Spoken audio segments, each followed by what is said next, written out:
Je pense que nous pouvons tous être d'accord avec le fait que la souffrance contemporaine se résume dans le terme de violence.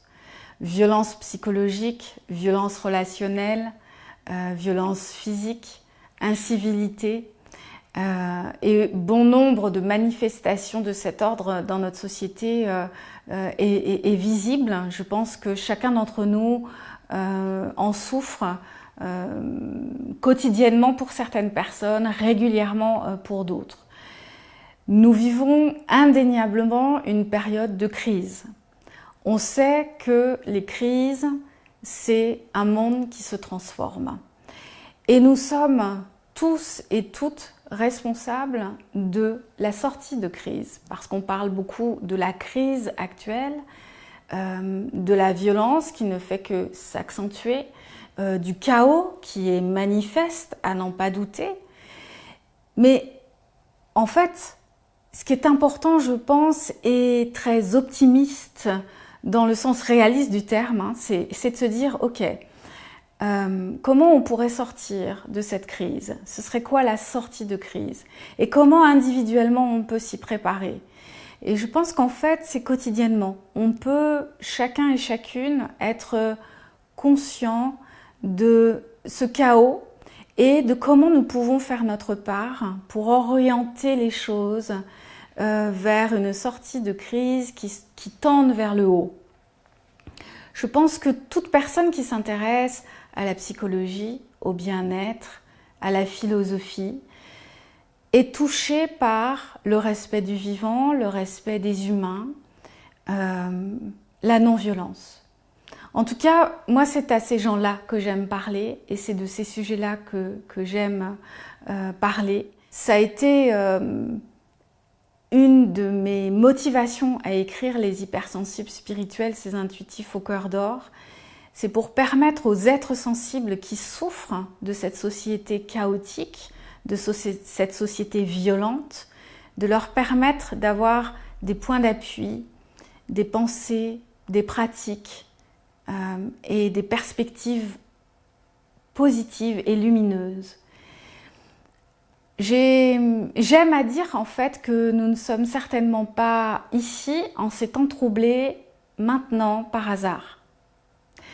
Il y a certainement une raison. Pourquoi ne pas être né un siècle plus tard, 70 ans plus tôt? Pourquoi on en est là à l'âge que nous avons, avec la sensibilité que nous avons? Et j'aime à penser qu'en fait, il y a une raison, qu'il y a un sens, et que chacun et chacune, on peut faire sa part. Et cette crise, c'est ça qu'elle nous dit. En fait, c'est la vie qui nous dit « Et toi, qu'est-ce que tu fais pour toi? Et qu'est-ce que tu fais pour les enfants de demain, que ce soit les tiens ou ceux de l'humanité? Comment tu fais ta part pour préserver le vivant, les animaux, la nature, les êtres humains?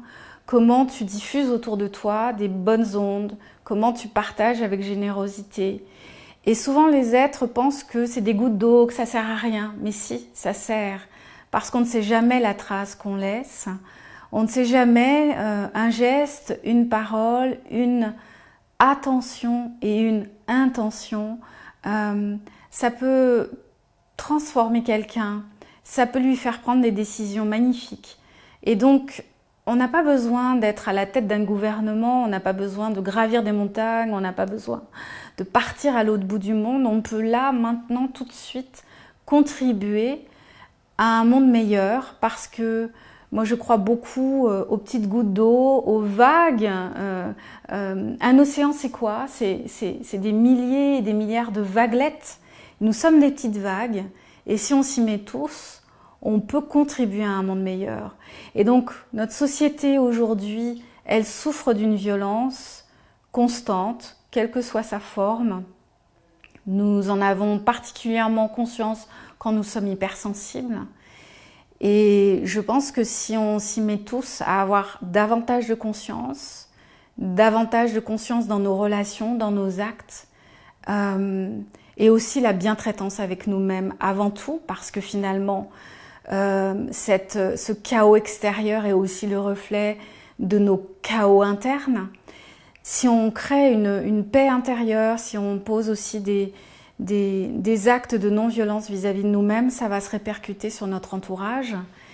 Et je pense que ça peut aussi orienter la société vers une humanité nouvelle, plus respectueuse, plus sage, plus alignée.